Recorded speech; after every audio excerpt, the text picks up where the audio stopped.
வணக்கம்.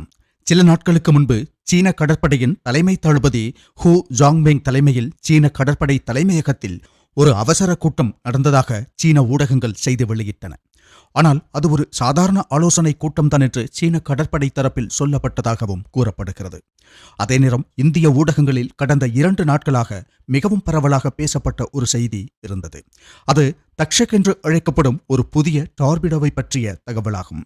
தக்ஷக் என்பது தற்போது இந்திய கடற்படை பயன்படுத்தி வரக்கூடிய வருணாஸ்திரா டார்பிடோவின் மேம்படுத்தப்பட்ட மற்றும் அதிக திறன் கொண்ட அடுத்த தலைமுறை பதிப்பாக கருதப்படுகிறது. இந்தியா ஒரு டார்பிடோ சோதனை செய்தது சீன கடற்படை தலைமையகத்தில் அவசர ஆலோசனை கூட்டம் நடத்தும் அளவுக்கு பெரிய விஷயமாய் என்று சிலர் கேட்கக்கூடும். ஆனால் பல்வேறு ஊடக அறிக்கைகளின்படி இந்தியாவின் தக்ஷக் டார்பிடோ உருவாக்கத்தை சீனா மிகவும் கவனமாகவும் தீவிரமாகவும் பார்த்து வருவதாக கூறப்படுகிறது. பொதுவாக சர்வதேச ஊடகங்கள் இந்தியாவின் ஆயுத முன்னேற்றங்களை பெரிதாக எடுத்து காட்டுவதில்லை. பல சமயங்களில் அவற்றை அலட்சியப்படுத்தவோ அல்லது கவனிக்காமல் விடவோ செய்கின்றன. ஆனால் தக்ஷக் டார்பிடோ அமெரிக்கா மற்றும் ஐரோப்பா போன்ற நாடுகள் வைத்திருக்கும் டார்பிடோ தொழில்நுட்ப ஆதிக்கத்தையே சவாலுக்கு உட்படுத்தக்கூடியதாக கருதப்படுகிறது. மேலும் கடல்சார் ஆதிக்கத்தை விரிவுபடுத்த முயற்சித்து வரும் சீனாவின் திட்டங்களுக்கும் அது ஒரு பெரிய சவாலாக இருக்கக்கூடும். இந்தியாவின் மிகவும் மேம்பட்ட டார்பிடோ ஆயுதங்களில் ஒன்றாக தக்ஷக் அதனால் பார்க்கப்படுகிறது.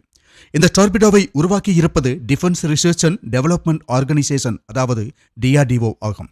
ஹெவிவெயிட் டார்பிடோ வகையைச் சேர்ந்த இந்த ஆயுதம் உலகின் மிகச்சிறந்த 5 டார்பிடோக்களில் ஒன்றாக மதிப்பிடப்படுகிறது. இதில் பயன்படுத்தப்பட்டுள்ள முக்கியமான தொழில்நுட்பங்களில் ஒன்று ஃபைபர் ஆப்டிக் வயர் கைடன்ஸ் முறை என்பதாகும். இந்த தொழில்நுட்பத்தின் மூலம் டார்பிடோவை ஏவிய பிறகும் அதை நீர்மூழ்கி கப்பலில் இருந்து தொடர்ந்து கட்டுப்படுத்த முடியும். எதிரியின் ஜாமர்கள் உட்பட உள்ள அமைப்புகளை மிகச் சிறப்பாக தவிர்க்கும் திறனும் இதில் உள்ளது. மேலும் இந்தியாவின் சொந்த செயற்கைக்கோள் வழிச்செலுத்தும் அமைப்பான நேவிக்குடன் இது ஒருங்கிணைக்கப்பட்டுள்ளது.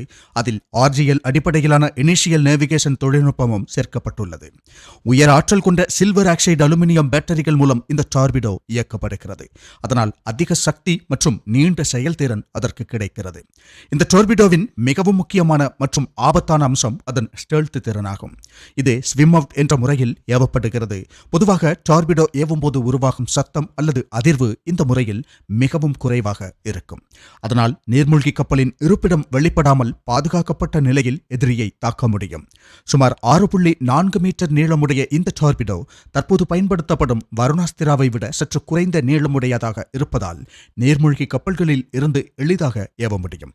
வருணாஸ்திரா பெரும்பாலும் போர்க்கப்பல்களில் இருந்து பயன்படுத்தப்படும் நிலையில் தக்ஷக் முக்கியமாக சப்மரீன்களில் இருந்து பயன்படுத்தப்படும் வகையில் வடிவமைக்கப்பட்டுள்ளது.